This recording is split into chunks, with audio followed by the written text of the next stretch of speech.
returning to the apartments where her best friend fell to her death. I didn't know how I'd feel coming back, but this bit is strange. A year ago, Carolyn Burke was a bride-to-be, celebrating with Kirsty Maxwell and 18 others. And it was such a good night. Like, Kirsty and other bridesmaids had planned a great hen do, and then it just all changed. Thing is, it must be horrifying for someone to have seen that as well, so I'll stick with them. We just need to find them. That search has brought Kirsty's friends and aunt back to Benidorm. Surrounded by many others enjoying their own hen and stag parties, the group attempt to find people who were here last year. It's just good to see people reading it, that's helpful, so spread the word, that'd be great. Could you put that on the reception desk for me? Yeah. We were constantly full of stags and hens, but if you showed me a picture of them now, I'm not sure if I can say to you the other way. You never know, do you? It's like a needle in a haystack, It's Benidorm. A year ago, the hen party arrived in Benidorm at night. They headed straight out to enjoy the bars and clubs. 11 hours after arriving, Kirsty was dead. Carolyn last saw Kirsty as she left a club early to return to the apartments with two friends. Hours later, the group was woken up by police knocking on the door. We were told to check who was missing, and there'd been an accident.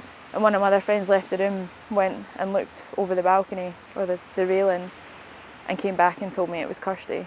I asked the policeman, is there any hope? Is she in hospital? And he said no, and I was like, so there's no hope? And he just said no, and at that point, I think everyone just broke down. It was awful. My friend died here last year from that apartment block. We're looking for witnesses. The next day having to leave was horrific. Getting on the flight, I remember being on the kind of tunnel on the way down and saying, I'm not getting on this plane.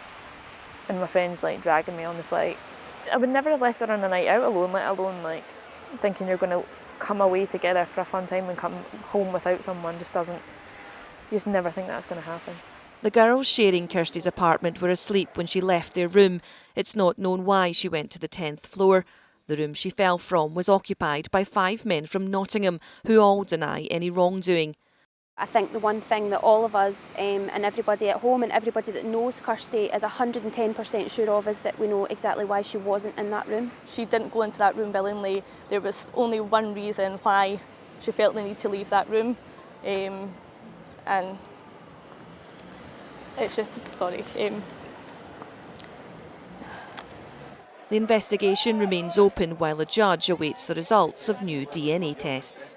We know there were people in there that haven't been traced or interviewed. One in particular is a woman who was in room 10A, the same floor where Kirsty died. She may have been associated with the men from Nottingham. Where is she? Why have we not traced her? Is someone trying to close this down quickly? The family will never give up. Kirsty's family and friends were only here for a very short time, and returning was extremely difficult. They leave with just as many questions as they did 12 months ago. It's affected everybody's life.